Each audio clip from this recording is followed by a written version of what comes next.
Here to react is Kentucky Congressman James Comer. Sir, thank you for being here. Appreciate your time. I mean, as you are well aware, we all are, the situation has been rapidly deteriorating over pretty much each day in the last week. Do you have confidence we will be able to get out every American and Afghan ally by tomorrow that wants to leave?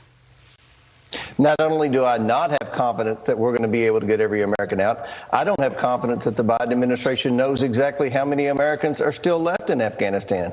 This has been a disaster. It's been a stain on American diplomacy, and I hope that once we have time, once every American who wants to leave Afghanistan has been evacuated, that the Biden administration will comply with Republican requests to hold hearings to find out what went wrong and who we can hold accountable.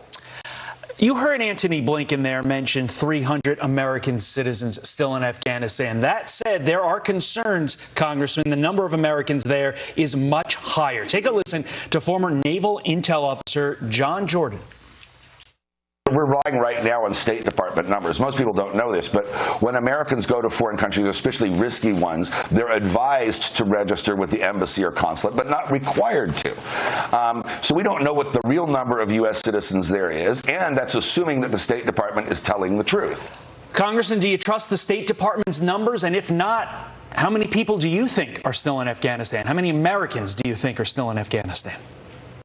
No, I do not trust the State Department's numbers. And if you think back a few days, the administration, they were estimating tens of thousands of Americans were still in Afghanistan. And then if you subtract the number that we've successfully evacuated, hundreds isn't what you come up with. You still come up with thousands of Americans that are still remain in Afghanistan. So the Secretary of State has zero confidence with Congress. I don't think the Secretary of State has any confidence with the American citizens right now. This is something that the Biden administration continues to have absolutely zero transparency, not just with Congress, but the American people. So let's hope those numbers are right, but I don't have any confidence that they're anywhere near correct. Before we move on to this next topic real quick, I want to ask you about the news overnight, how the U.S. intercepted some of those 5 rockets that were targeting the airport in Kabul. And look, this is coming after yesterday was such a sad and somber day for many of us who are watching, seeing our heroes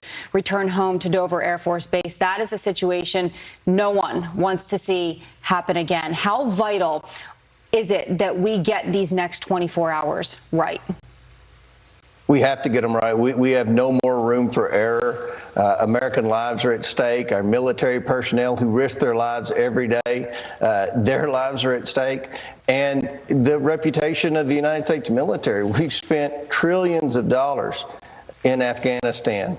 We should be able to not only intercept those missiles, but also find out who launched those missiles and hold them accountable. This is a terrible display of leadership by the Biden administration. Somebody in this administration needs to be held accountable for all the mistakes, but let's hope and pray that over the next 24, 48 hours and beyond, that we can evacuate every American safely without the loss of any more American soldiers. Meantime, part of the concern now is with regard to our homeland. Up to 100 Afghans seeking resettlement here in the U.S. have been flagged on terrorism watch lists. You want a hearing on the vetting process for refugees.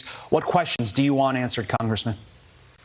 Well, I want the administration to be transparent on exactly who you have in custody that are on the terrorist watch list, and what are you going to do with those terrorists? We don't want to let those terrorists end up in the United States. We don't want them to end up in any country that's our allies. If they're on the watch list, they need to be detained, and we need to put them at the back of the line and focus on getting every American and our ally out of Afghanistan who wants out of Afghanistan or who we promised refuge.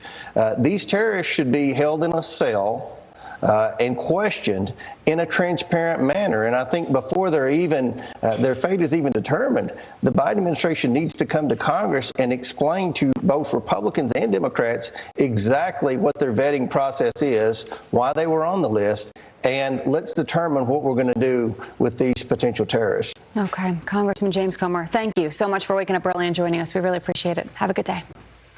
Thanks for having me. Of course.